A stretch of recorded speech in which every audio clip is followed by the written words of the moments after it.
प्रभु श्री राम के चरणों का वंदन करता हूँ। इस शिवभूमि के शिवगढ़ के रूप में स्थापित इस भूमि पर जहाँ जो सुमित बाबा स्वामी बाबा की धरती है, माँ भगवती की धरती है।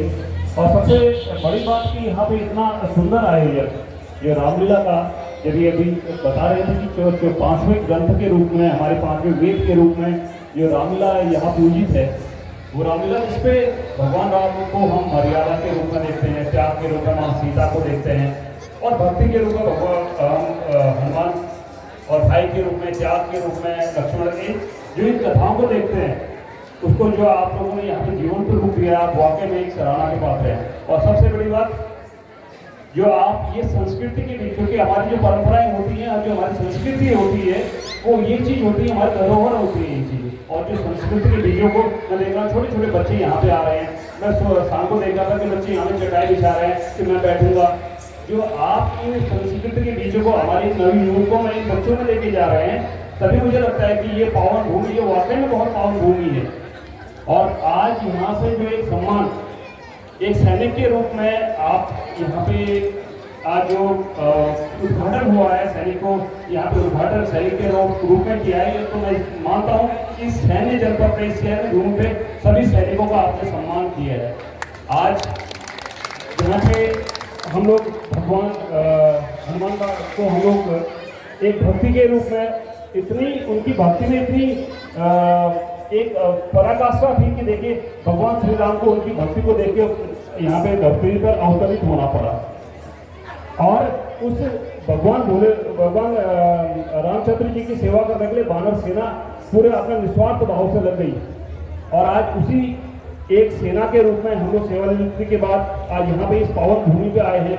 इस कथा को हम लोग श्रवण कर रहे हैं, देख रहे हैं, और जो आपने संस्कृति को जो आज में बचा के रखा है, जो धरोहर को बचा के रखा है, मैं पूरे रामलीला कमेटी को मैं विशेष आभार व्यक्त करूंगा यहाँ पे। और यहाँ पे ये वाकई में एक भूमि बहुत पावन भूमि है। मैं जब यहाँ पे इंटर करता हूँ, इस वड्डा की भूमि में जब आना होता है, सबसे पहले यहाँ पे सैनिक के रूप में शहीद भुवनचंद भट्ट उस शहीदी को, उस नमन करते हुए उस द्वार को देखता हूँ। जैसे ही यहाँ से मैं निकलता हूँ, आप यहाँ पे मड़े गांव पे, वहाँ पे भी एक शहीद को मैं वहाँ पे पाता हूँ। ऐसी भूमि जहाँ पे बच्चों को संस्कृति के रूप में आप लोग जी दे रहे हैं, अपने देश के प्रति न्यौछावर होना सिखा रहे हैं, अपने आदि शक्तियों के बीच में अपने परम हमारे जो आराध्य देव हैं उनके लिए आप समर्पित होना सिखा रहे हैं।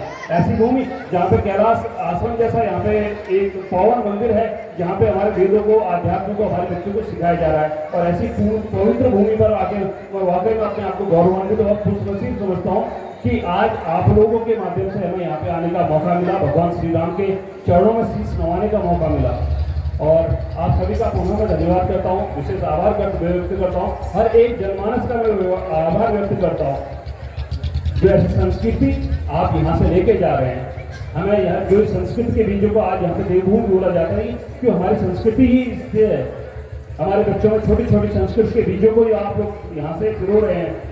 तो ये आप देखेंगे कि हमारे घरों में भी जब ये रामलीला होती है, जो ये राम के पात्र होते हैं, जो सीख होती है कि अहंकार और आपकी बुराई कितनी बड़ी क्यों न हो, महारावण जैसे आपका अगर बुराई बढ़ जाती तो उसका नाश, सत्य और अहिंसा हमेशा उसमें विजय रहता है। ये जो बात हम लोग लेके जा रहे हैं, तो ये जो चीज़ आप सीख के जा रहे हैं, आपने अपने बच्चों को दे रहे हैं, और जो धरोहर को आप लोग संभाल रहे हैं, वाकई में बहुत बड़ी सराहना जितने की जाए वो कम है।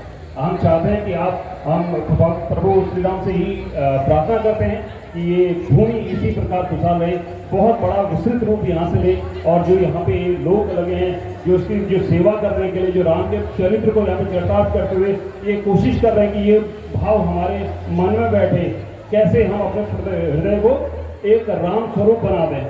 पहले जब सुनते थे कि कहीं पर मैंने सुना था कि सतयुग में क्या होता था कि मतलब जो देवता और राक्षस होते थे अलग अलग रहते थे। उसके बाद त्रेतायुग युग आया तो वो क्या करने लगे, दोनों ही भगवान भी और दैत्य भी यही धरती लोक पर एक ही साथ निवास करने लगे। द्वापर युग जैसे ही आया तो बोलते हैं कि राम और रावण यानी कि देवता और जो हमारे बुराइयां थी वो एक ही घर में निवास करने लगी। और ये जब ये कलयुग आया है तो बोलते हैं कि ये जो बुराइयां जिसको रावण का रूप देते हैं, राक्षस का रूप देते हैं, जैसे अभी आपने देखा कि उन्होंने एक अपने वरदान में, अपने अहंकार में एक वरदान पाया कि वो राक्षसों के रूप में प्रतिनिधित्व करेंगे रावण। तो राम और रावण यानी देवता और बुराइयां हमारे हृदय में ही निवास करने लगी। तो यही हम लोग सीख लेके जाएंगे कि जो बुराइयां चाहे कितनी बड़ी क्यों ना हो, कितनी शक्तिशाली क्यों ना हो, वो सत्य के आगे कभी नहीं टिक सकती। तो ये जो आप एक संदेश यहाँ से दे रहे हैं, बच्चे बच्चे तक ये बात पहुँचा रहे हैं, इन संस्कृत के बीजों को, अध्यात्म के बीजों को आप लोग परिपोषित कर रहे हैं। आप सभी का हम लोग पुनः आभार व्यक्त करते हैं कि आपने हमें ऐसे पावन भूमि पर आने का मौका दिया। और साथ ही साथ हर एक सैनिक के लिए आज एक गर्व की बात होगी। मुझे लगता है कि ये इस जनपद के इतिहास में, देश के इतिहास की पहली बार होगी कि ऐसे राम की पवित्र भूमि पर आने कर और उद्घाटन रूप में एक सैनिकों को जो सम्मान दिया है, ये सभी के लिए एक प्रेरणा होगी। बहुत बहुत धन्यवाद आप सभी का, कमेटी का, आप सभी जनमानस का बहुत बहुत धन्यवाद, आभार, जय हिंद।